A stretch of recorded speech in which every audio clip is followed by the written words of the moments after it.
हा प्रोग्राम असा डिझाईन केला आहे की ॲपलला जिंकवण्यासाठी आपण प्रोग्राम डिझाईन केला आहे. म्हणजे आपण बनाना आणि वॉटरमेलनला मत दिली तर ती त्याचे वोट चोरून ॲपलला भेटणार, तसं आपण डिझाईन केला आहे. तर मला की पहिला वोटर येतो तो बनानाला वोट करतो. पहिला वोटर या आपण.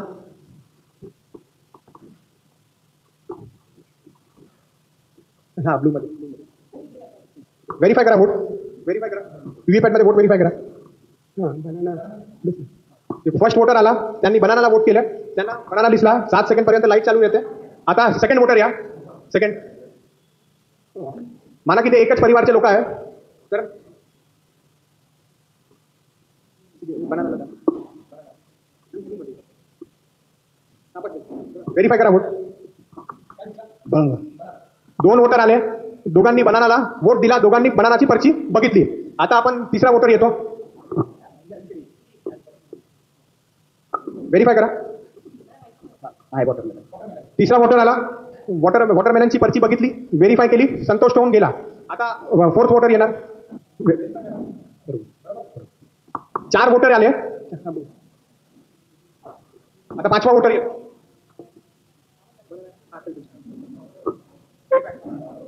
ऍपल आहे. ऍपल आहे बरोबर. 5 वोटर आले. 5 व्हेरीफाय करा. 6 वोटर आले. 2नी केळाला मत दिला, 2नी बनानाला वोट दिला आणि 2नी ऍपलला मत दिला. ठीक आहे, तर आता आपण व्हेरीफाय करू कोणी कोणाला मत दिलाय.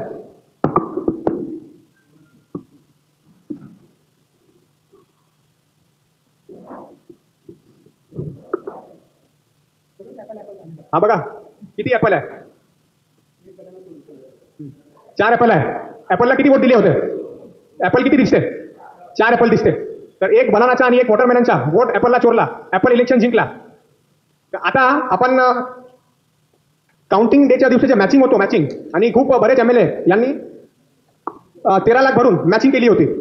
तर आपण जे कंट्रोल युनिटचे इलेक्ट्रॉनिक वोट्स आहेत ते मॅचिंग करून चेक करूया, व्हेरीफाय करूया. Total vote 6. ऍपलला 4 आहेत, बनानाला 1 आहे, वॉटरमेलनला 1 आहे. 100% मॅचिंग झाली. ऍपलला किती वोट दिले होते? 2. कंट्रोल युनिटमध्ये किती आले? 4. व्हीव्हीपॅटमध्ये किती आले? 4. 100% मॅचिंग झाली ना. MLA ने 13 लाख दिले होते ते गेले पाणीमध्ये. तर हा आता चोरी कशी झाली हे आपण बघूया. तर त्याच्या पाठीमागचा जो हिरो आहे हा सर्व मूवीचा, तो हा काळा काच आहे, हा ब्लॅक ग्लास. आता जो व्हीव्हीपॅट आहे तो 2017चा झाला आहे. 2017च्या अगोदर व्हीव्हीपॅटमध्ये ट्रान्सपरंट ग्लास असायचा. म्हणजे ट्रान्सपरंट ग्लास म्हणजे जर आतमध्ये लाईट पेटली नाही तरी पण वोटरला दिसायचा ते आतमध्ये काय येते. तर हे लेफ्ट साईडला आपण बघू शकता की हा ट्रान्सपरंट ग्लास होता 2017ला. 2017च्या पूर्वी. नंतर जो इलेक्शन कमिशननी काय केलं 2017मध्ये व्हीव्हीपॅटचा काच आहे तो काळा केला. आणि पहिला ते लाईट जे त्याची अवधी 15 सेकंड होती, तर ते कमी करून त्यांनी 7 सेकंड केली फक्त. तर 15 सेकंडमध्ये काय वोटर येतो, त्यांना प्रिंट होतं दिसतं आणि कट होऊन खाली पडतं. हे पूर्ण प्रोसिजर दिसायची त्याला 15 सेकंड लागते. नंतर ते कमी करून त्यांनी 7 सेकंड केलं. आता आपण बघूया या 2017च्या अगोदरच्या व्हीव्हीपॅटमध्ये हा घोड कशा होतो. आता माना की फर्स्ट वोटर आला, त्यांनी बनानाला वोट केला. व्हेरीफाय करा. बनानाची पर्ची आहे. तर 7 सेकंडपर्यंत लाईट पेटते. पाठीमागे त्याचा भाऊ आला, सेम फॅमिलीचा, सेम लोक, सेम पार्टीला वोट केला त्यांनी पण बनाना केला. काय केला? तेच पर्ची, सेम पर्ची दुसऱ्या वोटरला दाखवली आणि हे ब्लॅक ग्लासच्या पाठी ज्यांना जिंकवायचे आहे त्यांची पर्ची छापली. हे बघा आता तुम्हाला आता दिसतंय का? आपल्याला नाही दिसत ना. हे काळा काच काय करतो की ज्याचे वोट चोरी करायचे आहे त्याची पर्ची लटकून ठेवतो आणि ब्लॅक ग्लास त्याला लपवतो. आणि त्याला जिंकवायचे आहे त्याला वोटर एकदा गेला तर त्याची पर्ची ते प्रिंट करून खाली पाडतो. आता परत आपण एखादा करूया. आता मला तिसरा वोटर आला, वॉटरमेलनला वोट केला. बघा वॉटरमेलनची पर्ची आली. 7 सेकंडपर्यंत लाईट चालू राहते. तर त्याला काय वॉटरमेलनचा वोट चोरायचा आहे असा प्रोग्राम आहे, म्हणून तो कट करून खाली नाही टाकत. तो पर्ची बघा तिकीट लटकती आहे. आता दिसते का आपल्याला पर्ची? कारण ग्लास ब्लॅक आहे. आता दिसली का? ट्रान्सपरंट झाला की दिसते. तर हा काला काच काय, हा ऑलरेडी जे लटकलेली पर्ची आहे ज्याचा वोट चोरी करायचा आहे त्याची पर्ची कट करून खाली पाडत नाही आणि या काला काच त्याला लपवतो. आता दुसरा वोटर आला ते सेम एरियाचा, त्यांनी पण वॉटरमेलनचा वोट केला. तर लाईट चालू करून ती सेम पर्ची दुसऱ्या वोटरला दाखवली आणि अंधारामध्ये, हा बघा अंधारामध्ये काय केला, ज्याला जिंकवायचे आहे त्याची पर्ची त्यांनी छापली. हा बघा. तो राहुल जी ने जो पूरा काम किया था जिससे ये पूरा उत्तर भारत में वायरल हो गया था कि इस प्रकार से ये प्री प्रोग्रामिंग से, और जो उन्होंने कहा कि कब होता है तो ये जो लोडिंग होती है वीवीपैट में सिंबल लोडिंग, तब एक प्रोग्राम लोड होता है जिससे ये पूरा मैनेज होता है। जैसे उन्होंने बताया वो 60-40% में रेशो सेट था। ठीक है, एक तो ये बात। और दूसरा जो काम हुआ, देखिए 2014 के चुनाव में अन्ना वाला एजेंडा आ गया था, वो एक वेव था जिसमें ये काम हो गया। 2019 में पुलवामा करवाया गया, और हम लोग खुलकर बोल रहे हैं सत्तर मलिक वगैरह हम लोग ने, जिससे माहौल बनाया गया। ये विधानसभा में लाड़की बहन वाला एजेंडा बनाया गया ताकि ये मशीन का इस्तेमाल हो। ठीक है, वो नैरेटिव बिठाना पड़ता है, माहौल बनाना पड़ता है कि भाई इतना बड़ा वेव है कि ये निकल जाएंगे। 2019 में अगर पुलवामा नहीं होता तो 282 का 100 सीट कम होने वाला था, ये पूरी बॉडी मीडिया बोल रहा था। पुलवामा हुआ, उसके बाद चक्कर चलाया और 282 का उनको 3 सीट हुई। ठीक है, 2023 में 6 जनवरी को अलकायदा का स्टेटमेंट आया था कि हम लोग राम मंदिर को उड़ाने वाले हैं, गुरुवायूर मंदिर को उड़ाने वाले हैं। मैं बोला भाई ये गया इलेक्शन 2024 की तैयारी हो चुकी है। ठीक है, फॉर्चुनेटली सत्तर मलिक जी ने कुछ सवाल उठा दिए, उससे एक आंदोलन पैदा हुआ, कुछ लोगों ने उस पर काम किया। एक छोटी टीम थी, विद्याता प्रतिभा जी सब मौजूद है। जो नैरेटिव बन गया कि राम मंदिर खतरे में है, और हम लोग बोला कि मोदी जी की जिम्मेदारी है कि वो अलकायदा से राम मंदिर को बचाए। जनता समझ गई थी कि हम लोग क्या बोल रहे हैं। इसलिए 2024 में और खुलकर एडवोकेट प्रशांत भूषण ने बात की कि ये पुलवामा 2 होने वाला, ये कुछ भी कर सकता है। ये कॉन्स्टिट्यूशन क्लब दिल्ली में हम लोगों ने बात बोली, और हम लोगों ने ये बात नहीं बोली होती तो हो जाता, और 400 पार का तमिलनाडु केरला भी नहीं बचता। तो 2 जगह से काम हुआ बड़े पैमाने पे। एक तो जेन्युइनली वो सरकार अनपॉपुलर थी क्योंकि वो रिजल्ट 160 का है। इन्होंने कहा ना 79 सीट्स की जो बात की, वो जो वोट फॉर डेमोक्रेसी का जो कैलकुलेशन है, 4,65,00,000 का घोटाला है 2024 के चुनाव में। वो रिपोर्ट की जिस प्रकार से राजनीतिक दल और जन आंदोलन को उठाना चाहिए था, हम लोगों ने नहीं उठाया है। मगर तीस्ता जी और वो पूरी हरीश कर्णिक की जो टीम है, वो बहुत ही मेटिकुलस काम करके वो पूरा बताया कि 2024 का भी चुनाव में 160-170 का रिजल्ट। ठीक है, तो ये जो लोग बोलते हैं कि 240 क्यों, 240 का जो आंकड़ा है वो खतरनाक आंकड़ा है जिन्होंने वो निकाला है, और उन्होंने देकर इलेक्शन दे भी दिया 230-240 का आंकड़ा या 160 का आंकड़ा है। ठीक है, और उनका कैलकुलेशन का चंद्रबाबू नायडू आ गए, नीतीश आए, वो सब हो गया, उनकी सरकार बन गई। सवाल यह है कि महाराष्ट्र में इस बार क्या हुआ। महाराष्ट्र में ये लोग इतने गुस्से में थे लोकसभा के हार के कारण, और अडानी को बंबई और महाराष्ट्र पूरा देना था, ये मशीन पूरा का पूरा चला दिया, कुछ छोड़ा ही नहीं हमारे लिए। ज्या दिवशी नरेंद्र मोदीने हा निर्णय घेतला की मी इलेक्शन कमिशनच्या निवडणूक प्रक्रियेमध्ये बदल करणार, तो पहिला संकेत होता। पूर्णपणे निवडणूक मॅनेज करण्याची ती सुरुवात होती। मला एक लक्षात येत नाहीये की एवढ्या मेजर पॉलिटिकल पार्टीज ज्यांचं नरेंद्र मोदीपेक्षा जास्त पॉलिटिकल वय आहे, अशांना हा धोका का लक्षात आला नाही। त्याच वेळेस इलेक्शन कमिशनच्या निवडणूक प्रक्रियेवरती आक्षेप घेऊन तेव्हाच निषेध नोंदवायला पाहिजे होता, आणि आम्ही अशा पद्धतीच्या निवडणूक आयुक्तांच्या खाली निवडणुका स्वीकार करणार नाही असा निर्णय भारतातल्या मेजर पॉलिटिकल पार्टीजने जर घेतला असता तर जागतिक पातळीवरती काय इम्प्रेशन गेलं असतं। फिरोजचा फोन आल्यापासून मी सगळ्या जगभरच्या निवडणूक प्रक्रिया वाचत होतो। जगातल्या कुठल्याच मेजर कंट्रीजमध्ये हा प्रकार नाहीये। आपण खेडमे सोडून जिथे आपल्याला धड मोबाईल ऑपरेट करता येते तिथे आपण हे या मशीनच्या द्वारे लोकांच्या मतात जे आपण हे करतोय ती पर्ची पडली की नाही, तो काळा काचा काय लावलाय काय। अमेरिकेसारख्या देशामध्ये ज्याला जगातला प्रमुख लोकशाही प्रधान देश बोलला जातो, काल परवाच निवडणूक झालेली आहे, तिथे सुद्धा हाच प्रकार आहे। कुठे कुठे झालेली ही सगळी यंत्रणा नाकारून त्यांनी पुन्हा याच्यावर आलेली आहे। जगभरच्या मेजॉरिटी जगामधल्या निवडणुकांची मी सगळ्या देशांची जंत्री बघत आलो, वेळ नाही म्हणून मी सगळं मांडत बसत नाही। आपल्याला स्वतःला हे काय झालंय, लालकृष्ण अडवाणी बीजेपीचा अध्यक्ष असताना त्याने पहिल्यांदा ऑब्जेक्शन घेतलेलं आहे। नरसिंहराव नावाचा त्याचा बीजेपीचा कोणी प्रवक्ता त्याची पुस्तिका आहे की हे इलेक्ट्रॉनिक मतदान पद्धती नाही पाहिजे। याच भारतीय जनता पार्टीने याच्या आधी असा एक मेजर निर्णय घेतलेला आहे। त्यांच्यात मधला एक नमुना सुब्रमण्यम स्वामी आजही कोर्टामध्ये तो लढतोय। आणि पहिला मुद्दा निवडणुकीचा जो आयोगाचा जो काही एकूण रचनेचा भाग आहे, ज्या दिवशी एकच फक्त विरोधी पक्षाचा नेता ठेवला, काय अर्थ होता का त्याच्यामध्ये? त्याच्या काही दिवस आधी त्या एका निवडणूक आयुक्ताचा राजीनामा घेतला गेलाय। का घेतला गेला का नाही याच्याबद्दल काही चौकशी नाही। आणि आता जो कोणी तुम्ही 40,000 काय 40 लाख 4 कोटी जमा करा, हो नाही देणार तो। जर त्याच्या हातामध्ये सगळी दिलेली पॉवर आहे, ते जे 3-4 वेळा जे पर्सेंटेज बदलतात ते संकेत आहेत ना तुमचे। ज्या पद्धतीने आधी एक आकडा, मग दुसरा आकडा, मग तिसरा आकडा, हे अशा तऱ्हेचेच आकडे अशा तऱ्हेच्या निवडणुका होतील भविष्यामध्ये, हे अगदी तुम्ही लिहून घ्या। जर्मनीमध्ये 100 वर्षापूर्वी हिटलरने अशाच पद्धतीने पूर्ण आपल्या ताब्यामध्ये घेतला होता। 15 वर्षापूर्वी येजी नुरानी ज्यांचं नुकतंच निधन झालेलं आहे, त्यांनी द फासिस्ट कनेक्शन नावाचं यांची सत्ता आल्याबरोबर त्यांनी 13 पानांची कव्हर स्टोरी केलेली आहे। हिटलरने जर्मनीच्या सगळ्या उद्योगपतींची बैठक घेतली, जेव्हा हिटलर काहीच नव्हता तेव्हा, आणि उद्योगपतींना सांगितलं की तुम्ही वाटेल तेवढा नफा कमवा, मी तुम्हाला कुठे अडवणूक करणार नाही, फक्त तुम्ही मला पाठिंबा द्या, मी निवडून येईल या हिशोबाने मला काही ती मदत करा. असंच संगनमत भारतामध्ये जवळपास झालेलं आहे.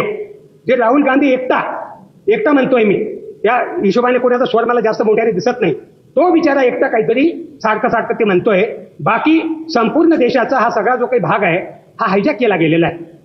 हा जो नरेंद्र मोदी आहे, 2007 मध्ये याने ट्रोलिंग करण्याची सुरुवात केलेली आहे भारतामध्ये. ट्रोलिंग शब्द तेव्हा माहिती नव्हता, कुठल्याही डिक्शनरीमध्ये तो नाही अजूनही. नरेंद्र मोदीने मुख्यमंत्री असताना 2007 मध्ये थायलंडची एजन्सी हायर केली पैसे देऊन, आणि त्याने हा सगळा प्रकार सुरू केला.